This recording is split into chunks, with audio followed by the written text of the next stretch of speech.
La estructura de nuestro planeta puede entenderse como un conjunto de capas superpuestas formadas por diferentes materiales a diferente temperatura.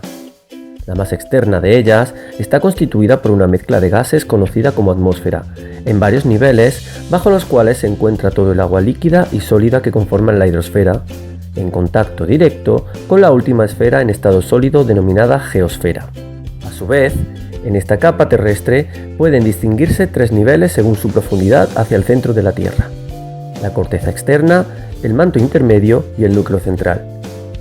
que pueden dividirse a su vez cada una de ellas en dos partes: núcleo interno y externo, manto inferior y superior, y corteza continental u oceánica, según esté o no cubierta de agua o en contacto directo con la atmósfera.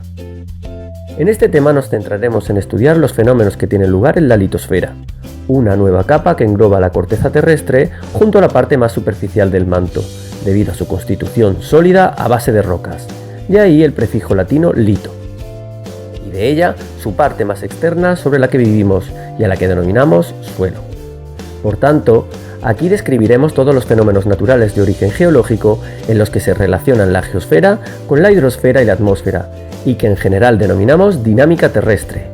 ya que se trata de estudiar los cambios producidos sobre los materiales de la litosfera por parte del agua y el aire en el exterior de nuestro planeta, e incluso aquellos fenómenos superficiales que tienen un origen interno. De este modo, la dinámica externa pretende detallar los procesos geológicos que modifican el relieve de la Tierra por los agentes externos, mientras que la dinámica interna se encarga de describir fenómenos cuyo origen se encuentra bajo nuestros pies. Para comenzar, debemos recordar que el nexo de unión entre los procesos externos e internos de la Tierra se encuentra en los materiales que la constituyen, las rocas y minerales, que pueden clasificarse según su origen en magmáticos, si se producen a partir del material fundido del interior terrestre; sedimentarios, si se originan a partir de pequeños fragmentos de rocas llamados sedimentos; o metamórficas, cuyo origen son los procesos de transformación de los otros dos tipos anteriores debido a la presión y la temperatura. Pero estos materiales no son independientes entre sí, sino que se encuentran relacionados mediante el denominado ciclo de las rocas, que incluye los procesos externos que transforman la superficie terrestre y que estudiaremos a continuación, hasta producir los sedimentos que se transforman mediante el proceso de litificación o diagénesis en rocas sedimentarias. Estas se modifican por efecto de la presión al ser enterradas en rocas metamórficas o se funden hasta formar parte del magma debido a las temperaturas altas. Este material fundido puede enfriarse para dar de nuevo rocas magmáticas, pero lo puede hacer bien en el interior terrestre originándolas de tipo plutónico que pueden transformarse al final en metamórficas, o salir al exterior por grietas de la corteza y dar lugar a las rocas magmáticas volcánicas que cubren la superficie terrestre. Una vez descritos los materiales que se ven afectados por los fenómenos externos e internos, comenzaremos la descripción de los procesos superficiales que afectan la composición y estructura de las rocas. Podemos encontrar una sucesión de 4 etapas ordenadas que comienzan por la meteorización, la erosión, el transporte, para acabar con la sedimentación, y que actúan sobre las rocas expuestas a la atmósfera y la hidrosfera y las van fragmentando para dar clastos, que a su vez se erosionan para originar detritos de menor tamaño, que pueden ser transportados y así convertirse en potenciales sedimentos, que se depositen finalmente en forma de capas denominadas estratos. Describiremos a continuación cada una de estas etapas individualmente. Comenzando por la meteorización, responde al conjunto de procesos que hacen que los grandes bloques rocosos se fragmenten de forma mecánica por acción de altas presiones, por cambios de temperatura o debido a los golpes de unos materiales con otros. Este proceso de fragmentación también puede realizarse de forma química a través de reacciones o por disolución, o incluso deberse a la acción de los seres vivos, principalmente por las raíces de las plantas que se introducen en las grietas y ejercen presión, o debido a la secreción de sustancias que reaccionen con los componentes de las rocas. El resultado de este proceso son fragmentos de roca denominados clastos, que sufren la segunda de las etapas, la erosión, entendida como el proceso geológico que deteriora y reduce el tamaño de los clastos y origina detritos de distinta composición y dimensiones, dependiendo por un lado de la fuerza del propio agente geológico y por otro de la resistencia de los materiales a los que se afecta. Cuando su peso alcanza un valor suficientemente bajo como para poder ser desplazados, comienza la tercera etapa del proceso, el transporte en el seno de algún fenómeno natural dinámico como el agua o el aire. Y es en este fluido donde pueden transportarse bien sin tocar el suelo o en contacto con él, de forma que en el primer caso podemos encontrar sedimentos que se transportan flotando, en suspensión o incluso disueltos, mientras que en el segundo caso tenemos otros materiales más pesados que se desplazan mediante saltos, rodando o reptando. Finalmente, y cuando la fuerza de la corriente de aire o agua se reduce lo suficiente, las partículas de sedimentos se depositan según su peso, formando diferentes capas superpuestas y que hemos denominado estratos. Estos 4 procesos son desarrollados por diferentes fenómenos naturales del exterior de la Tierra y que llamaremos agentes geológicos, los cuales pueden agruparse dependiendo de si se relacionan con la atmósfera o la hidrosfera. Así, entre los primeros encontramos el viento, la temperatura y la humedad ambiental, mientras que en el grupo de los agentes geológicos de origen hidrológico tenemos las formas en las que se presenta el agua sólida en los glaciares o líquida superficial formando ríos, mares o aguas salvajes, así como las subterráneas. Cada uno de estos 8 agentes geológicos tiene un papel protagonista más o menos importante en los 4 procesos descritos, resultando una huella de su acción sobre el relieve de nuestro planeta en forma de desiertos de arena con sus dunas o los glaciares con sus lenguas de hielo, el curso permanente por el que circulan los ríos que desembocan en el litoral marítimo, en el que se forman diferentes accidentes geográficos, además de las aguas salvajes que se producen tras las precipitaciones intensas o las corrientes de agua que se infiltran en el suelo y originan todo el relieve subterráneo. Pero además de los fenómenos geológicos externos descritos hasta el momento, existen un par de manifestaciones del poder interno de nuestro planeta que se presentan en el exterior y que han sido fundamentales para conocer toda la dinámica terrestre.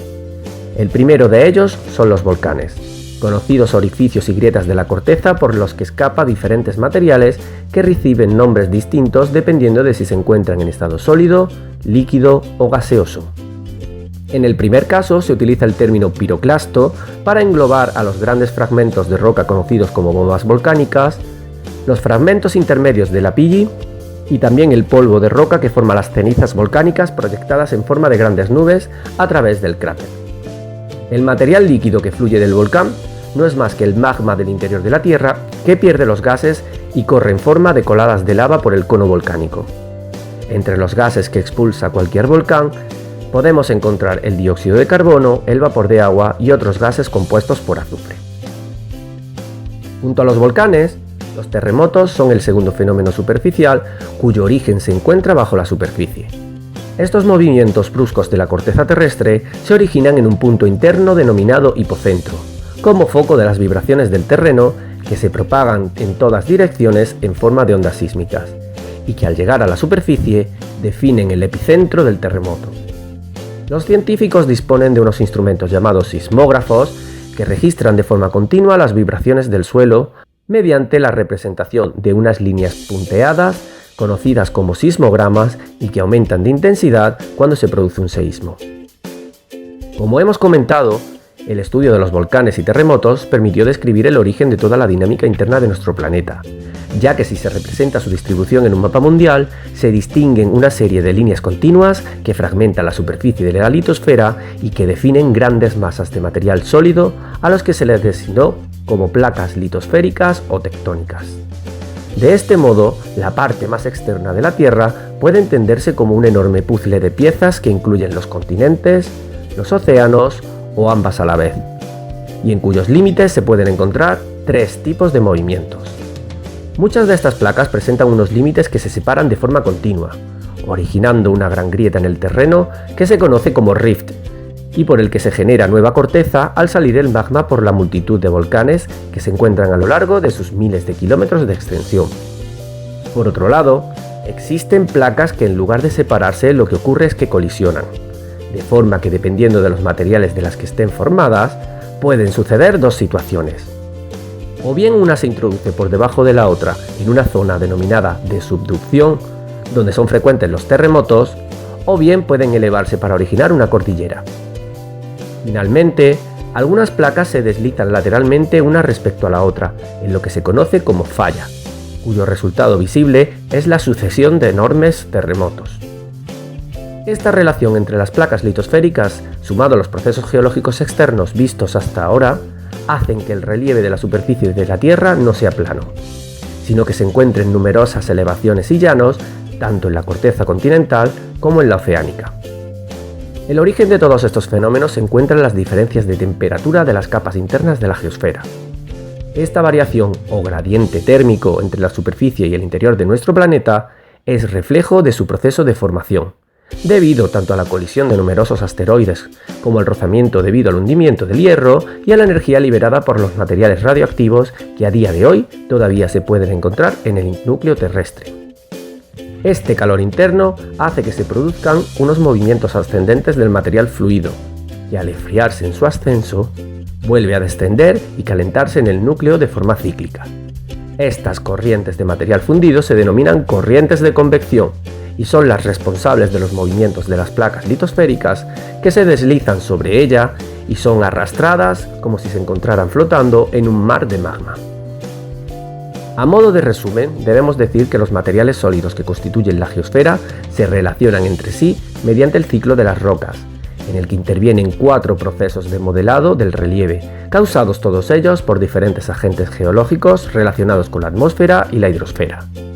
Como resultado, se encuentran todos los accidentes geográficos que nos rodean y que son tan familiares, pero también ciertos fenómenos geológicos asociados a catástrofes naturales como son los volcanes y los terremotos. Estos dos últimos fenómenos externos son debidos fundamentalmente al calor interno de nuestro planeta, que causa el movimiento de las placas litosféricas debido a las corrientes de convección del magma.